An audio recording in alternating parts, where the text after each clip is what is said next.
We are honored, privileged. Dr. Licona told me this morning he was in Houston yesterday speaking, and he's heading out for Romania this Wednesday.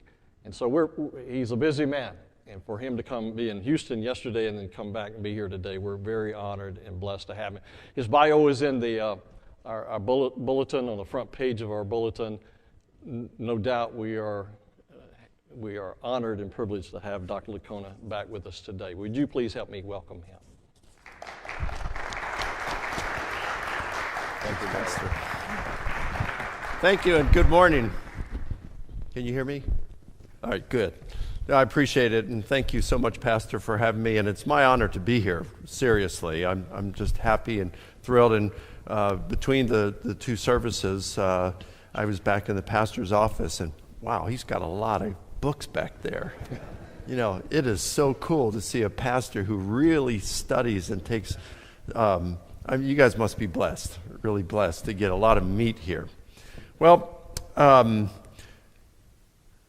when I was growing up, our family went to the ocean I grew up in Baltimore, and we go to the ocean for vacation every summer. And so when we went to the beach, we went to Ocean City, Maryland, because I grew up in Baltimore. Ocean City was about a 3-hour drive from Baltimore, and so we just loved it. We'd stay either a few days or a whole week and be there. Well, I remember when I was in my early 20s, I started to really ask some questions about the Christian faith, and I asked my parents for my birthday one year. I think I was like either 20 or 21, and I asked them to get me Josh McDowell's books, Evidence That Demands a Verdict. And as you know, they're just not the kind of books. They got them for me, but they're not the kind of books that you just sit down and read. They're more like encyclopedias. And so I'd read some things and found some of what was said of interest. So this one summer, I'm guessing I'm 21, 22 years old, and we're down at the beach, and my sister, one of my sisters, and I were walking, her name's Lisa, and we're walking along the boardwalk there at Ocean City one evening, and you know, you can hear the bicycles go by and smell French fries and cotton candy. I mean, oh, it's just wonderful. And so we're walking along, and we could see down on the boardwalk there was this hotel, small hotel, one of the older ones, and there were probably 30, 40 people in front of it, and the patio was all lit up, and they're looking at something on the patio. And so we were just real curious to see, what is this going on? And so we got kind of close to it, and then we made our way through the crowd, and there was this artist who had taken all day and on the patio had drawn this beautiful portrait of the head of Jesus with the crown of thorns and blood coming down. And it's like, wow, this guy's really talented. What a sobering depiction of Jesus. And everybody, 30, 40 people, are just looking at this thing with admiration, and hardly anyone is saying anything. And when they are, they're just whispering. And so my sister and I made our way up to the artist, and I said to him, wow, brother, you are just really talented. He said, well, thank you. And I said, you know, you ought to talk to these people and share the gospel with them. He said, oh, I couldn't do that. I said, oh, really, you should. They will listen to you. You have earned their attention, and you share the gospel with them. He said, oh, I just can't do it. I'm not outgoing. I'm shy. And I said, but if you don't do it, they won't hear the gospel. And he said, well, then you do it. I said, me? I don't have any standing with these people. They don't know me from Adam. I haven't earned the right to speak to them. And he says, well, if you don't do it, they're not going to hear it. So I figure, well, okay, I guess I better try. So here goes nothing. Never done anything like this before. And so I remembered reading in Evidence That Demands a Verdict what McDowell calls the Lord, Liar, Lunatic argument. He got that from C.S. Lewis in the book Mere Christianity, which Lewis calls it the Great Trilemma. And it's a real simple argument. So I thought, well, I'm just going to give this and see what happens. So I pointed to this portrait of Jesus down there, and I said, this same Jesus claimed to be the Son of God. And either his claim was true or it was false.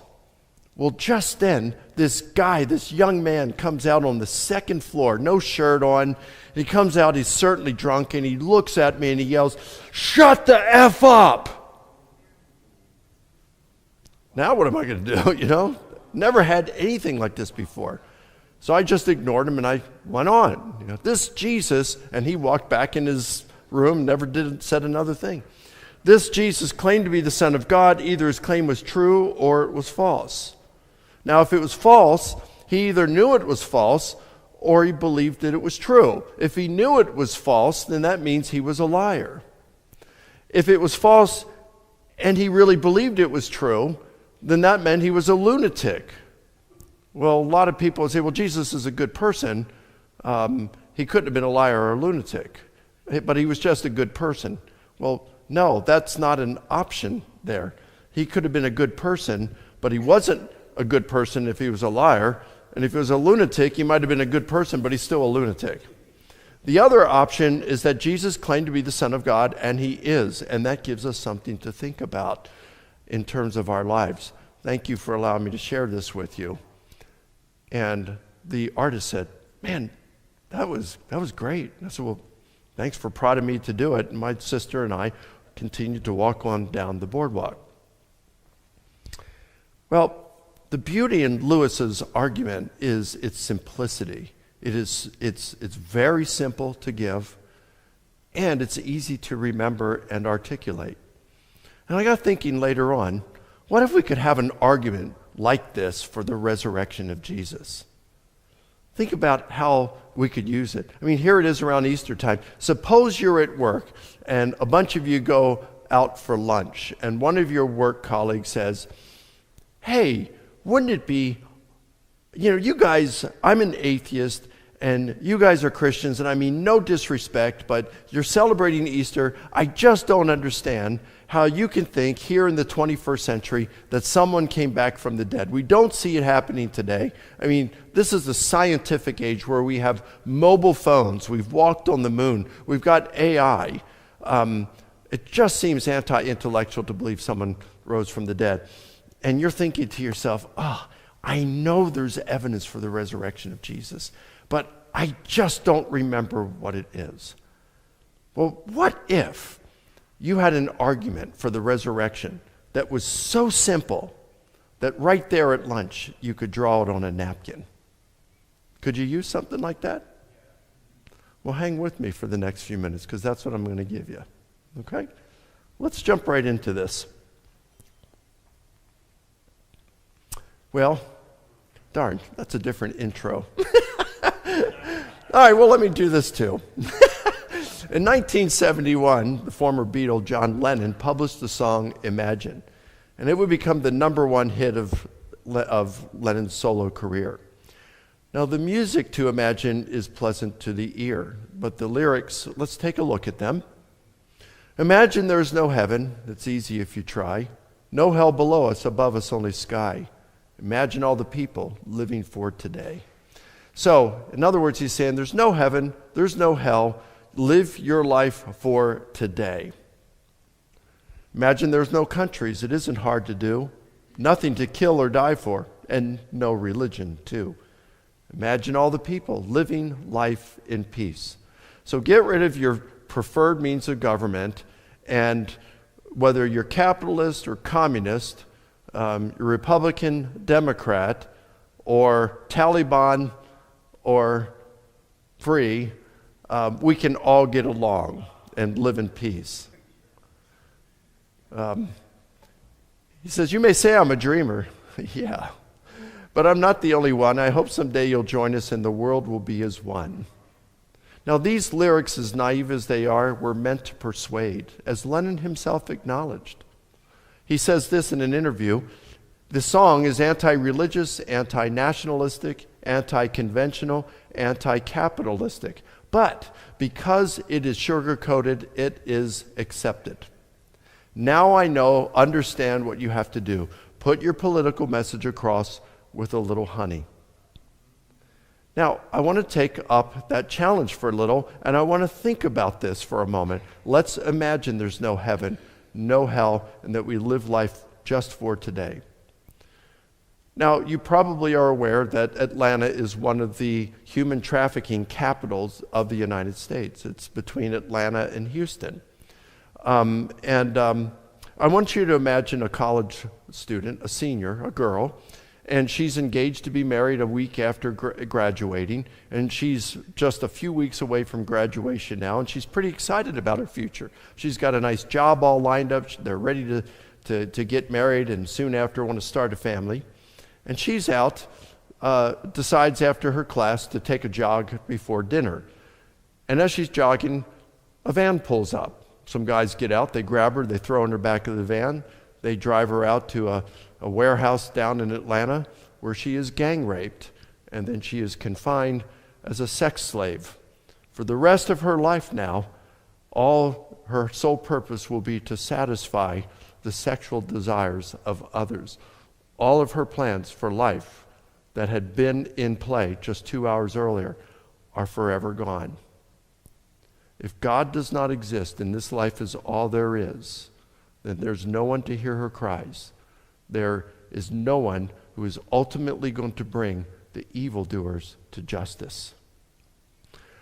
I think about all the people who have given their lives in order to serve others. People like Mother Teresa, who gave up the comforts of life to help the poorest of the poor and the dying.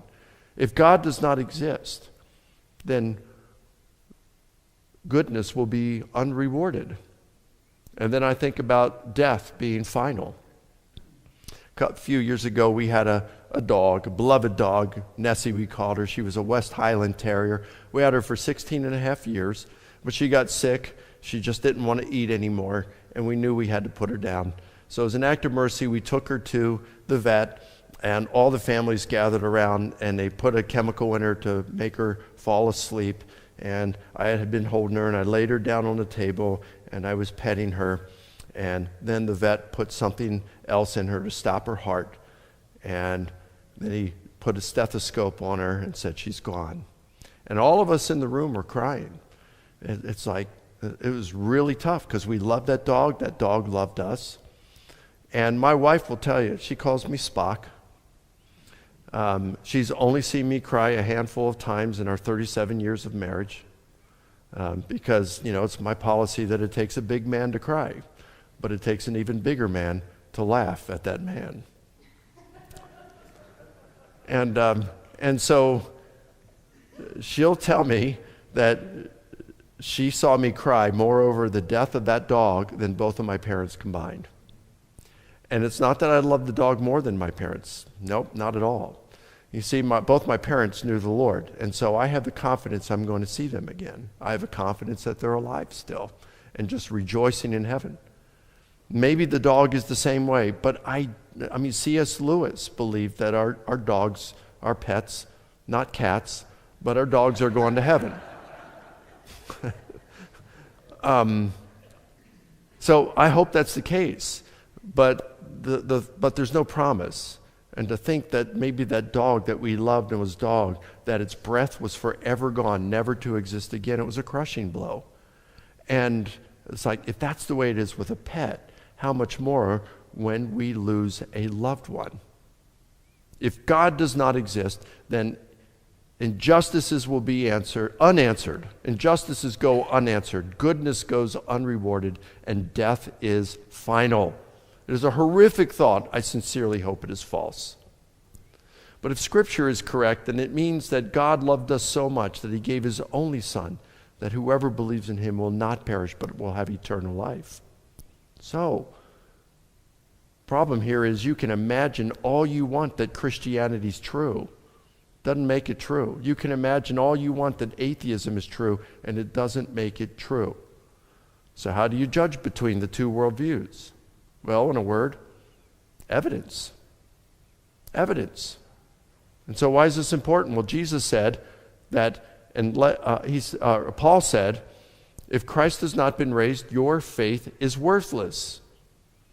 Basically, if Christ has not been raised, we're not going to be raised. If we're not going to be raised, this life is all there is. So let's eat and drink, for tomorrow we die. But Christ has been raised, therefore we will be raised. Therefore, the Christian life is worth living. So, it's important, the evidence. And Jesus said, for just as Jonah was 3 days and 3 nights in the belly of the great fish, so will the Son of Man be 3 days and 3 nights in the heart of the earth. He gave this as the test to know whether Christianity is true. John 2, verses 18 through 21. So the Jews said to him, what sign do you show us for doing these things, overturning the tables in the temple? Jesus answered, destroy this temple, and in 3 days I will raise it up. The Jews then said, it has taken 46 years to build this temple, and you will raise it up in 3 days? But he was speaking about the temple of his body. So this is the test Jesus gave. The test he gave is his resurrection from the dead. If Jesus rose from the dead, then it confirms his claims to be God's uniquely divine Son. If he did not rise from the dead, then he was a false prophet, and we don't need to get together every Sunday. So, what's the evidence? Well, I'm going to make this pretty clear. So get out your napkins, and here we go. Something that is granted by virtually every scholar who studies the subject, no matter how skeptical, is that Jesus' apostles claimed that he rose and appeared to them. His apostles claimed that he rose and appeared to them. Now, I guess I'm sorry, the font is small on this. You may not be able to see this. I'll have a book coming out on this in a couple of years. So, all right. So what do we do with this claim? That doesn't mean Jesus rose and appeared to them. I mean, this is just really simple. It's a modest claim. This is what we start with.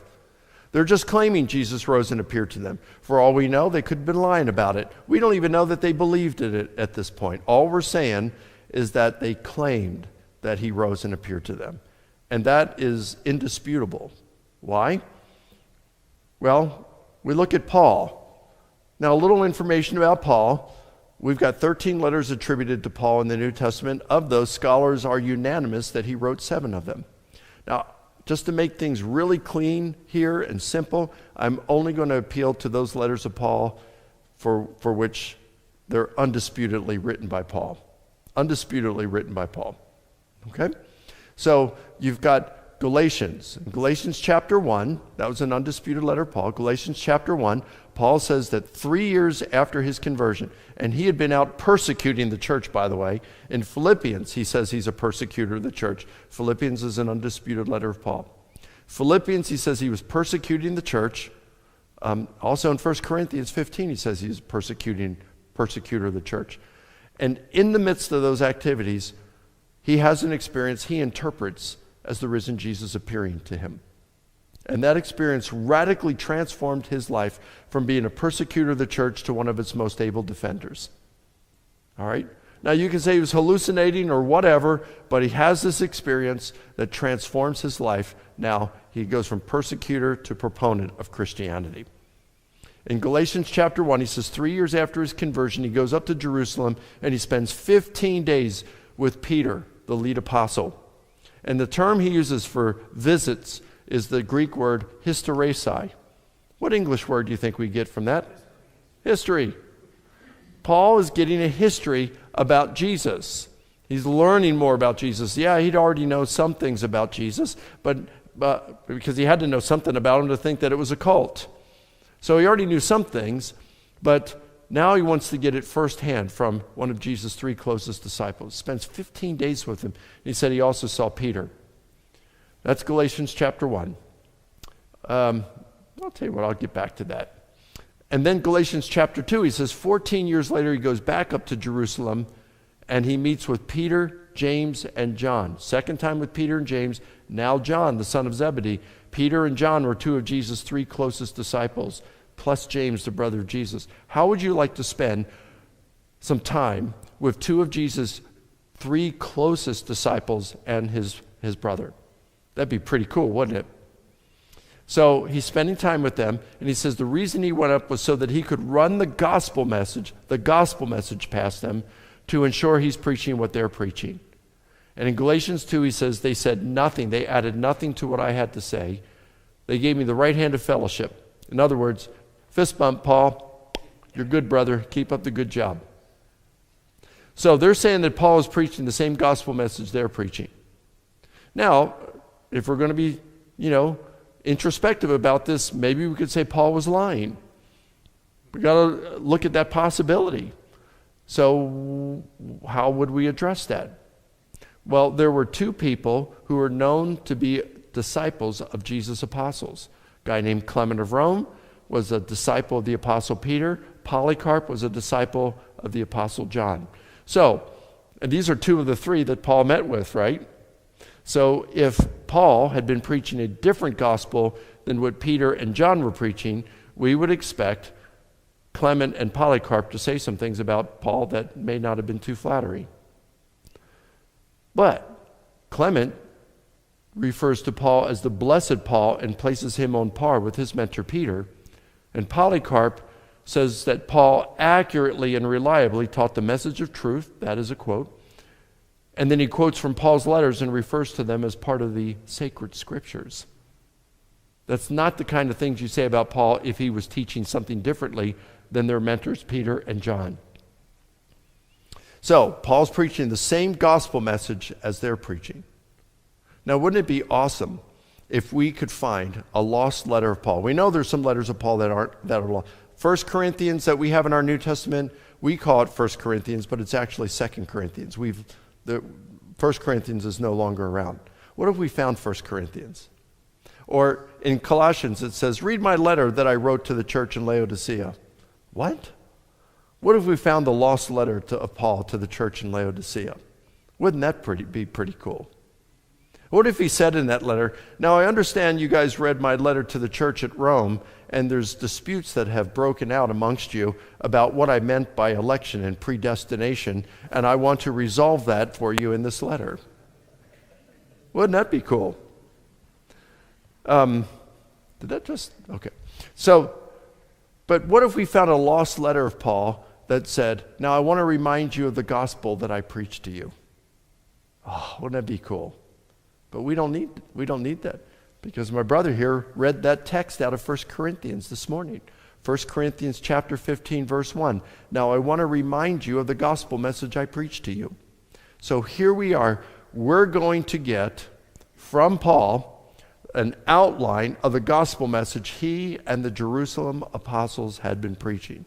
So even if you throw out everything in the gospels and just bracket them and don't even pay attention to them, we can get right back to the gospel message that the Jerusalem apostles who had walked with Jesus were preaching through Paul. A guy who had been an enemy of the church. That's pretty awesome. And here's what he says, I delivered to you what I also received. These two terms, delivered and received, were technical terms signifying the imparting of oral, oral tradition.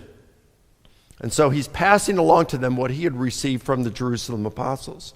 And what is it? That Christ died for our sins according to the scriptures, and that he was buried, and that he was raised on the third day according to the scriptures, and that he appeared. Now notice it's long, short, long, short. That's called parallelism. It was to aid in memory. So this is oral tradition that's being passed along, word of mouth, that originates with the Jerusalem apostles. And then he lists the appearances to Peter, to the 12, to more than 500, to James, to all the apostles, and then Paul adds his own name to the list. Last of all, as to one untimely born, he appeared also to me. So here we have three individual appearances to Peter, to James, to Paul, and three group appearances to the 12, to more than 500, and to all of the apostles. We'll get to the value of those group appearances in just a moment. And then Paul says, whether I or they, that is the other apostles, this is what we preached. Death, burial, resurrection, and appearances of Jesus, and this is what you believed.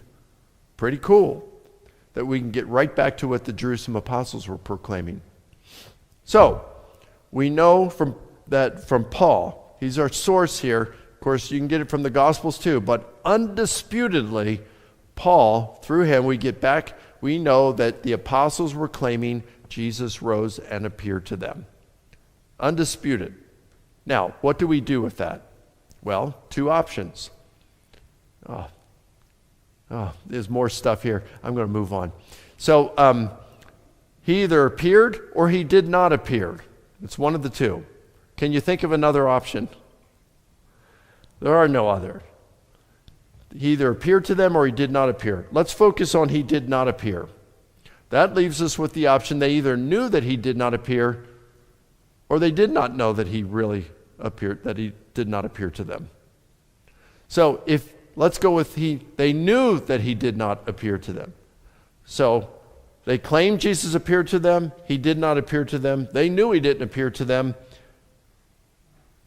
And of this, one option is they were lying. Now we know from ancient literature that a number of these apostles were persecuted and died as martyrs. Now, you've got reports of all of them dying as martyrs. Some of those may not be true because they're not written close to the events, like Fox's Book of Martyrs. That's written more than 1,000 years after the disciples died.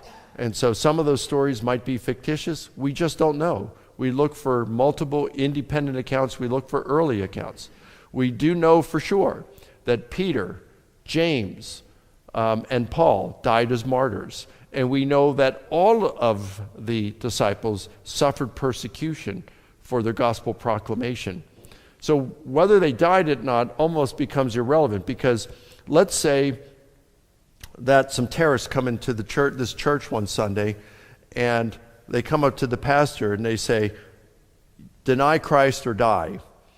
And he says, "No, I'm not going to deny Christ." And so they kill him on the spot. And now they start to go to each and every person in the pew, and one by one, deny Christ or die. And they won't deny Christ. And finally they come to someone and they say, "Deny Christ or die." But just then, security in the church shoots the terrorist. Now, whether that person died or whether the last person and the other people would deny, or, I mean, if they continued, if they were about to say, "No, I'm not going to deny Christ," that shows that they were willing to die for their faith, whether they did or not. So if Peter, James, and Paul die as martyrs, and yet the others are still out proclaiming the gospel message despite the fact that their colleagues had been martyred, if they know that they could very well be martyred for doing the same thing, that shows that they were willing to die. Now, why does that make a difference? Liars make poor martyrs, right? Now, you might find one or two people in a group that are willing to die for something they know is false. They know is false, but not everybody's going to die for something they know is false. You say, "Well, wait a minute, Mike. Muslim jihadists are willing to die for their beliefs today." That's correct. They die for what they believe is true. You have Christian martyrs all over the world. They die for what they believe is true. But just like the Muslims, for all they know, it's possible that Christianity may be false. It's possible that Islam is false. They know that, but they believe it's true, and so they're willing to suffer and die for it. Okay? The disciples, it was a little different. They knew whether they had seen Jesus. So they knew if they were lying about it, they were all suffering and prepared to die for what was a known lie. And so even today, I'm not aware of any scholars, none, zero, who said that the disciples were lying. No even skeptical scholar think that they were lying. Maybe they claimed he appeared to them. They did not appear to them. They knew he didn't appear to them, but they were using resurrection merely as a metaphor for something. For example, maybe they were using it as a metaphor to say, well, Jesus' teachings still survive. We like Christianity. I mean, I know some people like this. They refer to themselves as Christians. I've debated 3 of them. They don't believe God exists. They don't believe Jesus rose from the dead. They don't believe there's an afterlife. And yet, they will call themselves Christians because they like the Christian teachings. And so Jesus rose in the sense that his memory and his teachings live on. Well, what about that?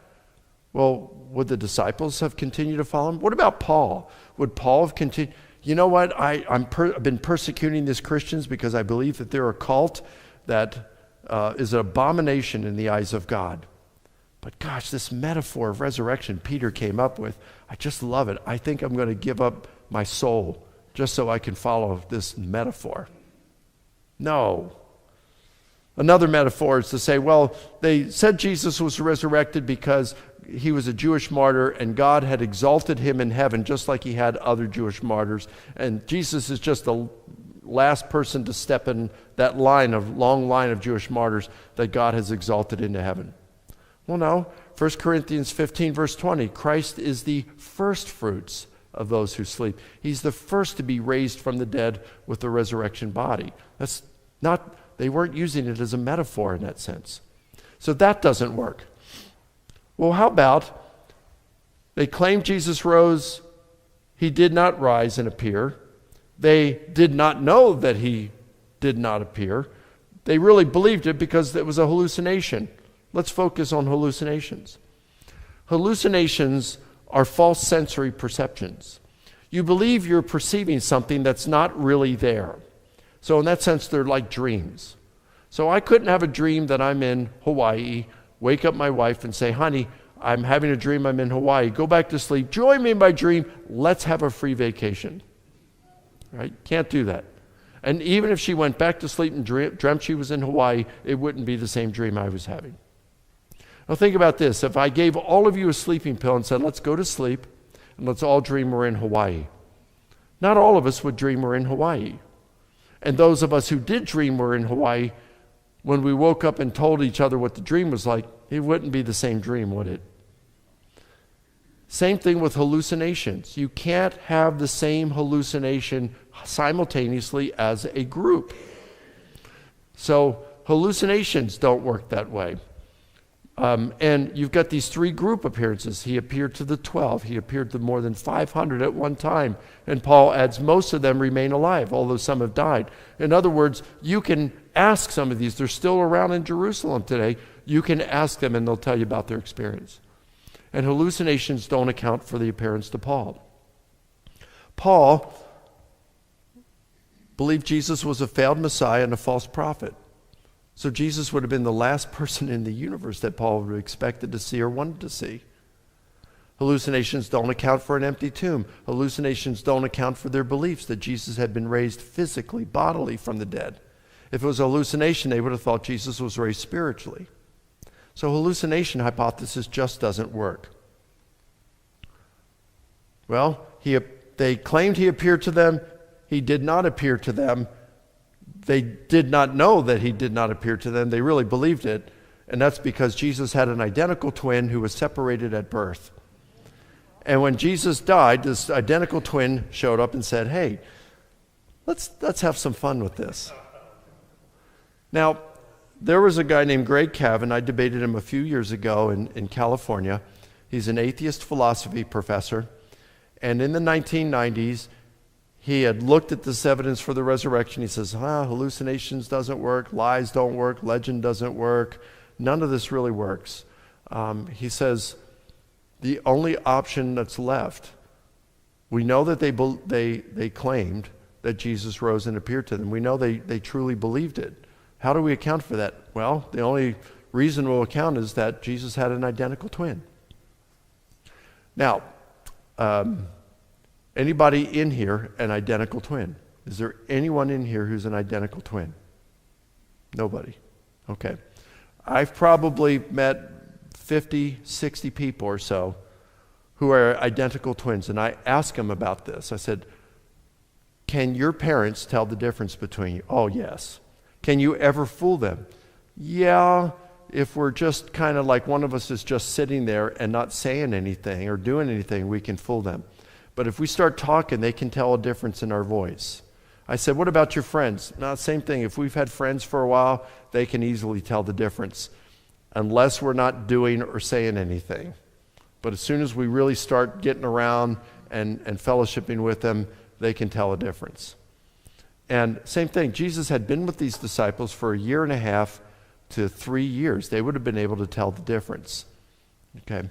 So, by the way, when I was in Romania last year, so after I gave this lecture on Easter morning, these two identical twin sisters came up to me and they said, "Yeah, you're absolutely right about the identical twin stuff you said." People can tell the difference between us. So, that kind of exhausts over here. They claimed that he rose and appeared to them, but he did not appear to them. There are no other options there. The other option is they claimed he rose and appeared to them, he appeared to them. But we're not at resurrection yet. Because it's possible that that he was crucified and he survived the cross. So we got to look at that possibility. What's the possibility that he survived crucifixion? Well, crucifixion was an unspeakably cruel process. There was tortures that preceded it. Now, do you remember Mel Gibson's movie, The Passion of the Christ, that came out in 2004? So I remember when I learned that movie was coming out in 2002 or 2003, I decided that I was going to do my own study on crucifixion. And so I tried to locate every ancient text that mentioned crucifixion and the tortures that preceded it. And it was the most sobering study, 6-month study I'd ever done. There were times when the texts were so disturbing, I just had to close them and walk away for a while.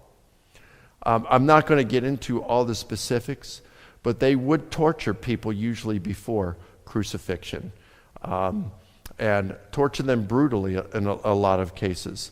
So with Jesus, he gets scourged so badly that they have to get Simon of Cyrene to help him to carry his cross along the way. And then they get up and they crucify him. Now, what they would typically do, if you look at medieval paintings, they show nails going through the hands. But they've shown in cadavers that if you nailed hands through the palm to a cross, the weight of the corpse would pull down and tear through the hand. So you'd have to put it like in the wrist. And by the way, the Greek word for hand includes the wrist. In fact, it can include all the way up to the elbow and maybe even further. And if you put it there, well then it becomes... You could impale someone to a cross putting the nail through there. And by the way, if you take your thumb and you push it in there and move it around, you'll feel pain and a little tingling because that's what's called your sensory motor median nerve. It's your funny bone. And you know how sometimes you bump your elbow and you get that nerve that just shoots through your whole arm?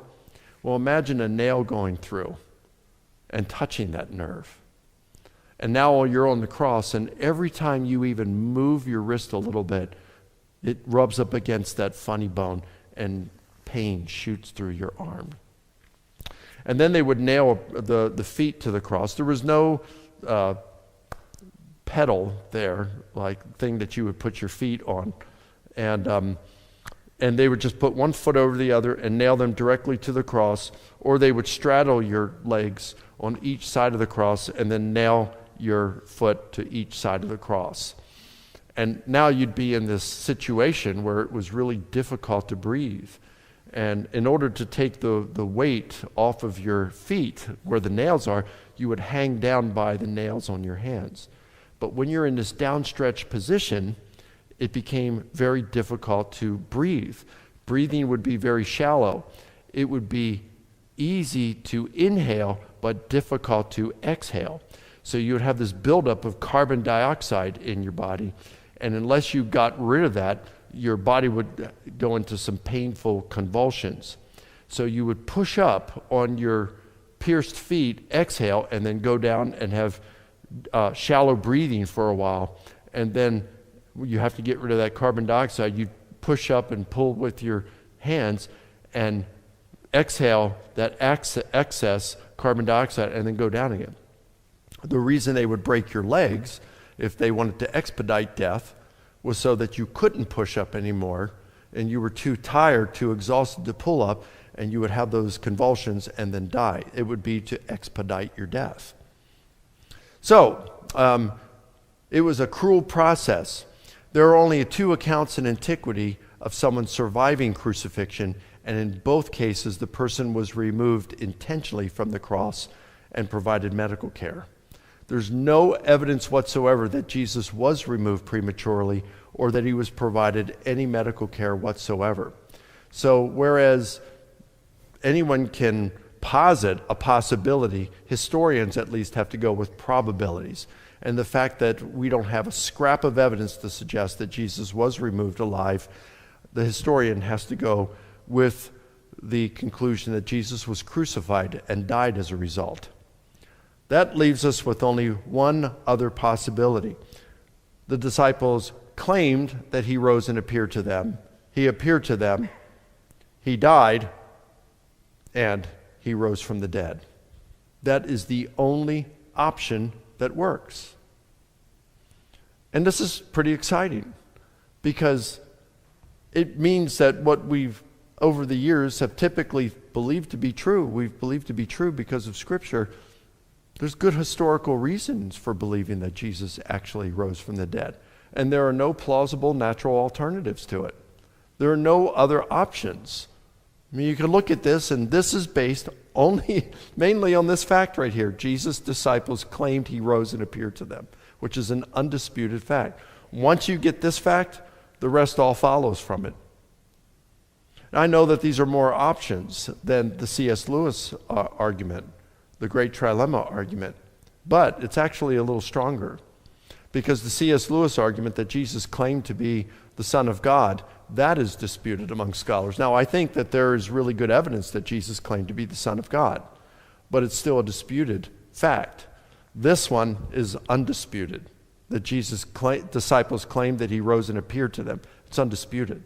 So this is actually a stronger argument than Lewis's argument.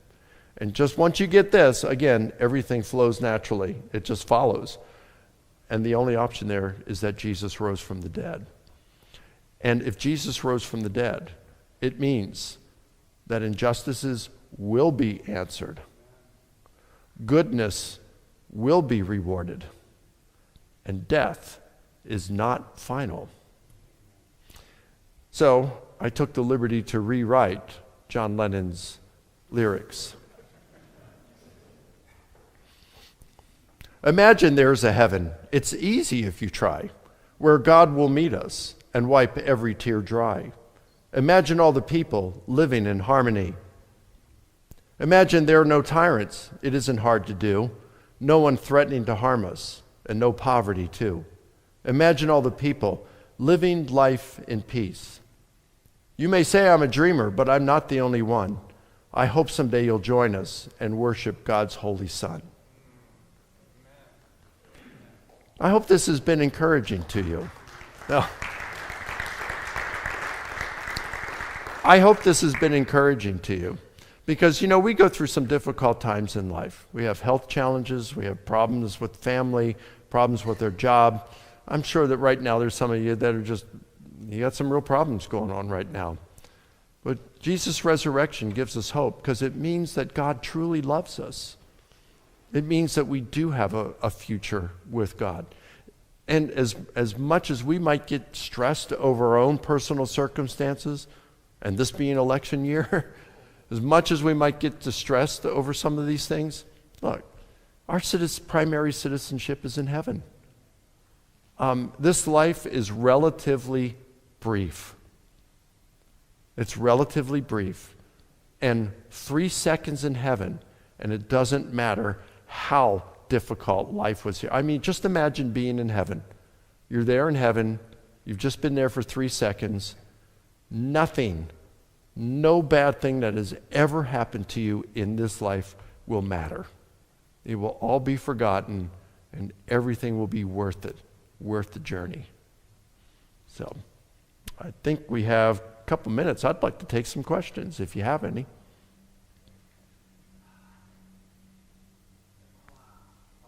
Yeah? Anybody questions? Anyone? Yes, sir. I didn't take notes fast enough. On the left side, if you could go over the... When you said the left side, my left or yours? Oops. This one? This side.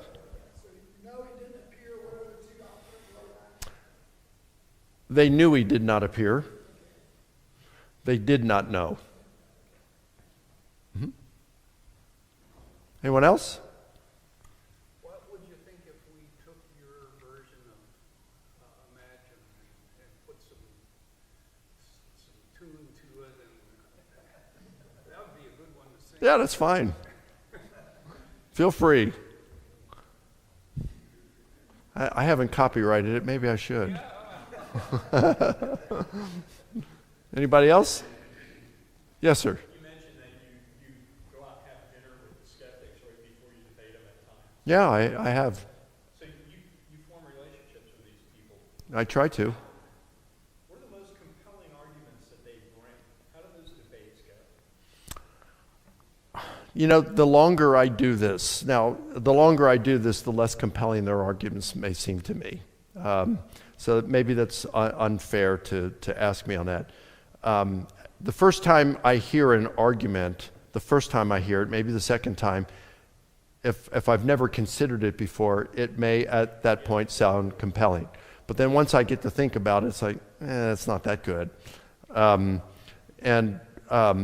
So honestly, I'm not trying to belittle the other ones, the non-believers. I just don't find any of the arguments they give compelling.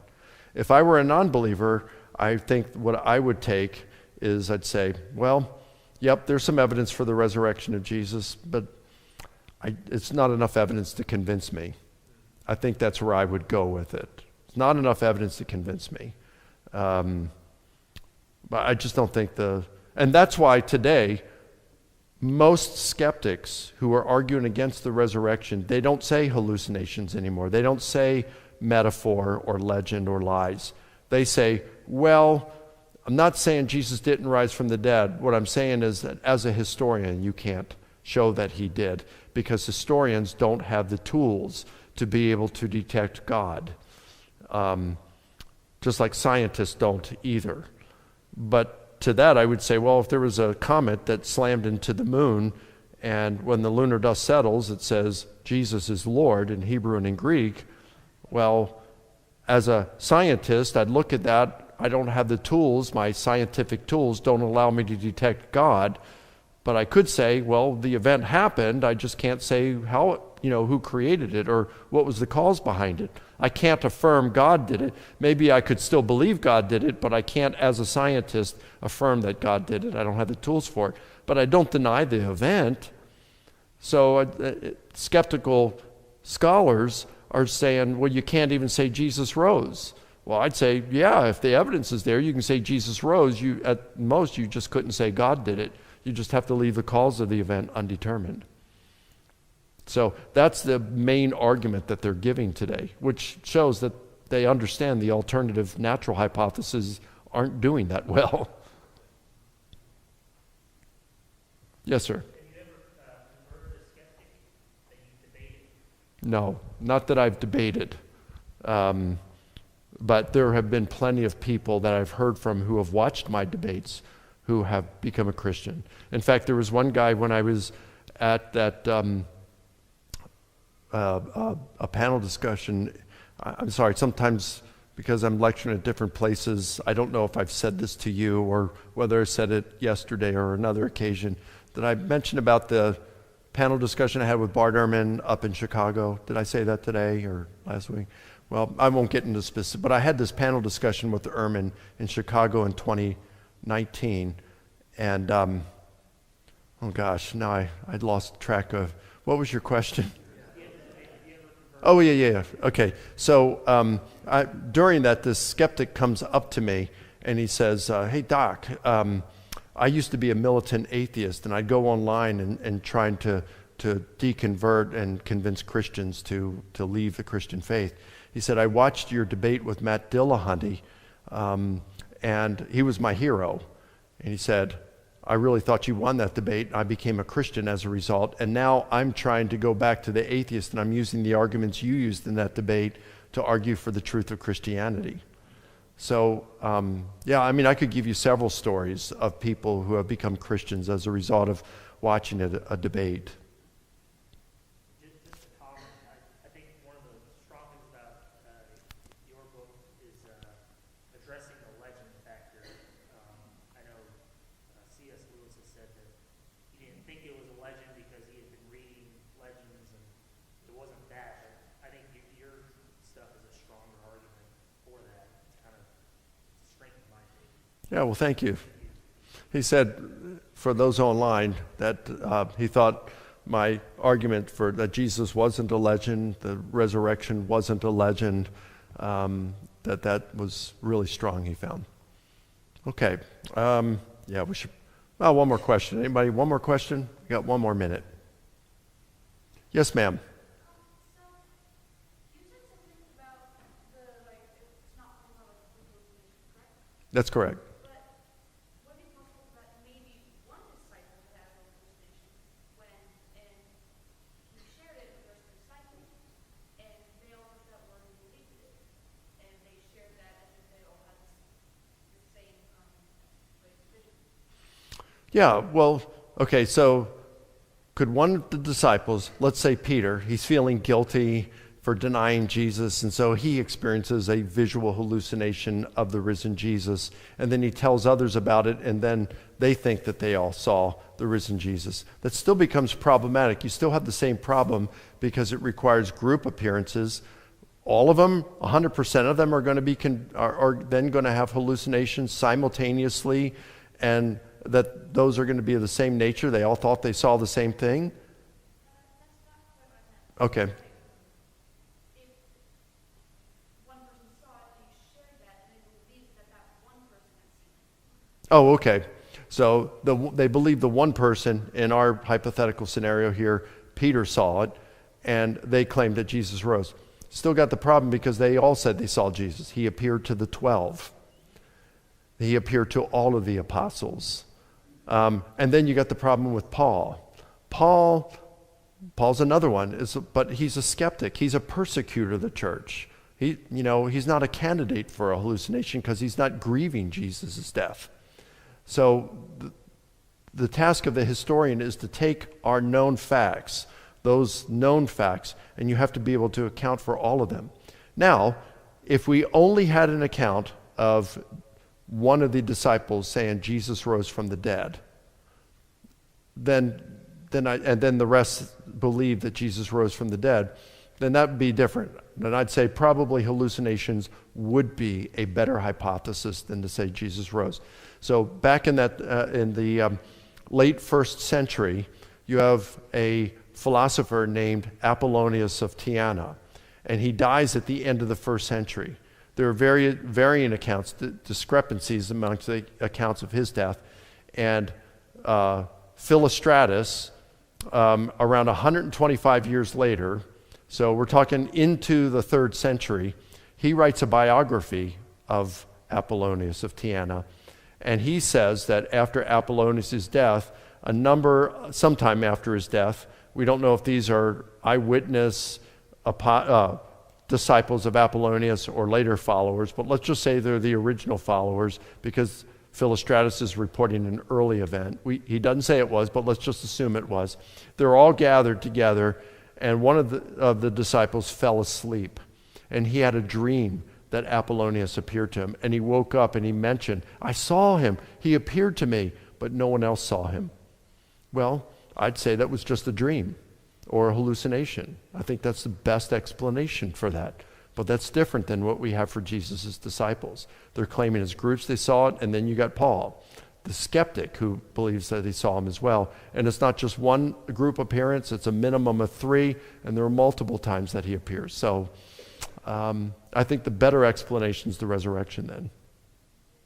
Yeah. All right, well, let's pray. Lord Jesus, thank you that as we go into this Easter week, as we reflect on this Palm Sunday about what happened nearly 2,000 years ago, you coming in on your triumphal entry, and then all that happens that we think about in this solemn week, and then rejoicing on Easter for your resurrection. We thank you for that, Lord. Thank you for the resurrection. Thank you for giving us evidence for it that can encourage us in our own faith. Help us, Lord, now to be able to go out and share it boldly with others. We ask in Christ's name. Amen.